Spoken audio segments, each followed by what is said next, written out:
जय हिंद बच्चों। आज हम इस वीडियो में कक्षा 10वीं विषय गणित के अध्याय नंबर 10 जिसका नाम है व्रत, ठीक है, इस चैप्टर के सारे इंपॉर्टेंट क्वेश्चन अपनी वार्षिक परीक्षा के लिए आज देखने जा रहे हैं। साथ में यहाँ पर हम लोग इम्पोर्टेंट थ्योरी भी देखेंगे, क्योंकि यहाँ से भी हमको सवाल पूछे जाते हैं, क्योंकि थ्योरी अगर हम लोगों को बन जाती है तो सवाल अपने आप हम लोग ख़त्म कर सकते हैं। ठीक है बच्चों, तो आप लोगों ने वार्षिक परीक्षा की लगभग तैयारी कंप्लीट कर ही ली है। ठीक है, अब चलिए आज हम लोग देख लेते हैं अध्याय 10 के सारे इंपॉर्टेंट थ्योरी और क्वेश्चन। सबसे पहले आप लोगों को इस अध्याय से पढ़कर जाना है स्पर्श रेखाएं क्या होती है। ठीक है बेटा, तो वीडियो में आगे बढ़ने से पहले मैं मुकुंद यादव आप सभी का यादव सर पीसीएमबी क्लासेस में स्वागत करता हूँ। ठीक है, चलिए शुरू करते हैं। तो सबसे पहले आपको स्पर्श रेखाएं पढ़ना है। तो बेटा स्पर्श रेखाएं होती क्या है? वे रेखाएं जो व्रत को केवल एक ही बिंदु पर प्रतिच्छेद करती है उसे अपन लोग क्या बोलते हैं? स्पर्श रेखा कहते हैं। याद रहेगी बात बेटा, इस बात को याद जरूर रखना है ना, ये आप लोगों को एक अंक में पूछ सकता है। तो वे रेखा जो व्रत को केवल एक ही बिंदु पर प्रतिच्छेद करती है उसे स्पर्श रेखा कहते हैं। आप लोग चित्र इसका देख सकते हो बाजू में। इसके बाद अगली जो रेखा है वो है क्या? छेदक रेखा, या इसी को प्रतिच्छेदी रेखा भी कहते हैं। वह रेखा जो व्रत को दो बिंदुओं पर प्रतिच्छेद करती है उसे अपन लोग छेदक रेखा कहते हैं। इसका भी चित्र आप लोग यहाँ पर देख सकते हैं, छेदक रेखा। ठीक है, दो बिंदुओं पर प्रतिच्छेद कर रही है वो। इसके बाद बेटा अगला, व्रत की स्पर्श रेखाएं कितनी होती है? हाँ, एक बात और बता दूं मैं आप लोगों को, जो स्पर्श रेखा व्रत को जिस बिंदु पर स्पर्श करती है ना बेटा उसे स्पर्श बिंदु भी कहते हैं। याद रखेंगे इस बात का ना। चलिए अगला जो है वो है व्रत की कितनी स्पर्श रेखाएं खींची जा सकती है, आपको बताना है। तो बेटा व्रत में देखो, चित्र मैंने आपके सामने बनाकर लाया हूं। मैं तो यहाँ पे आप लोगों को कुछ ही स्पर्श रेखा खींचकर दिखाया, लेकिन क्या आप लोग इससे भी ज़्यादा स्पर्श रेखा इस पर खींच नहीं पाओगे? तो बिल्कुल खींच सकते हो। तो हम लोग व्रत की कितनी स्पर्श रेखाएं पूछेगा हम लोगों से, तो अपन लोग क्या बोलेंगे? व्रत की अनेक स्पर्श रेखाएं हो सकती है। व्रत की समांतर स्पर्श रेखाएं कितनी होती है बेटा? तो समांतर स्पर्श रेखाएं कितनी हो सकती है? सिर्फ दो हो सकती है बस। देखो यहाँ पर आपको एक ऊपर और एक नीचे दिखाई दे रहा होगा। इनके अलावा अगर आप लोग कोई और स्पर्श रेखा अगर खींचोगे तो वो आप इन स्पर्श रेखाओं को प्रतिच्छेद कर देगी, तो इसको समांतर थोड़ी बोलेंगे अपन लोग, है कि नहीं? तो केवल दो ही समांतर स्पर्श रेखा हो सकती है।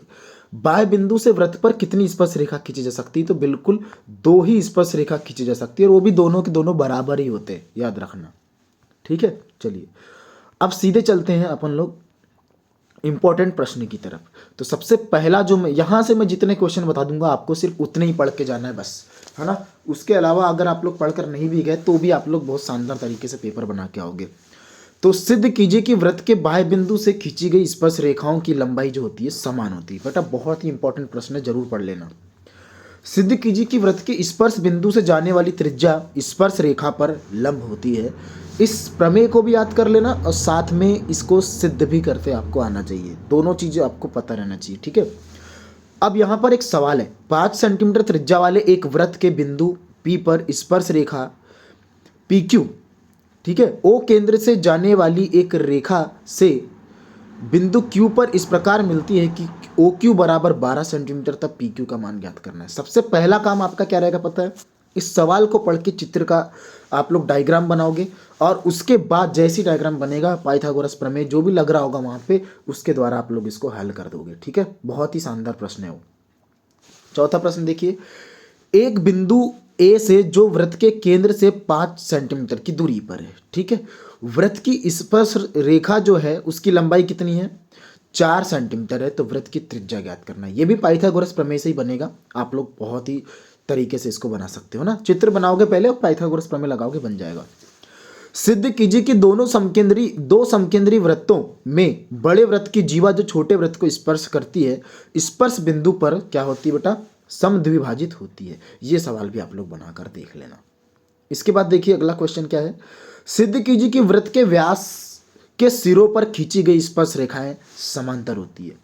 फिर अगला है, दो समकेंद्री वृत्तों की त्रिज्याएं 5 सेंटीमीटर और 3 सेंटीमीटर है। बड़े व्रत की जीवा की लंबाई ज्ञात करो जो छोटे व्रत को क्या करती है? स्पर्श करती है। चित्र बनाएंगे और इसका फार्मूले द्वारा हल कर देंगे। सिद्ध कीजिए कि स्पर्श रेखा पर स्पर्श बिंदु से खींचा गया लंब कहाँ से गुजरता है बेटा? केंद्र से गुजरता है। तो वैसे तो आप लोगों को शुरुआत के जो मैंने जितने 5 क्वेश्चन बताया ना आपको, उतने ही बना लोगे तो भी काम हो जाएगा, और बाद में ये तीनों को भी आप लोग आराम से बनाकर देख लेना।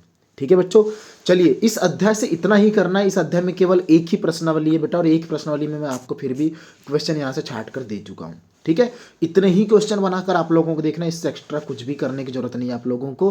ठीक है बेटा, चलिए अगर वीडियो आप लोगों को अच्छा लगा, वीडियो अगर पसंद आया तो आप लोग वीडियो को लाइक कीजिए, चैनल को सब्सक्राइब नहीं किए सब्सक्राइब कर लीजिए। ठीक है बेटा, मिलते हैं बहुत ही जल्द अगले वीडियो में, तब तक के लिए सभी बच्चों को जय हिंद।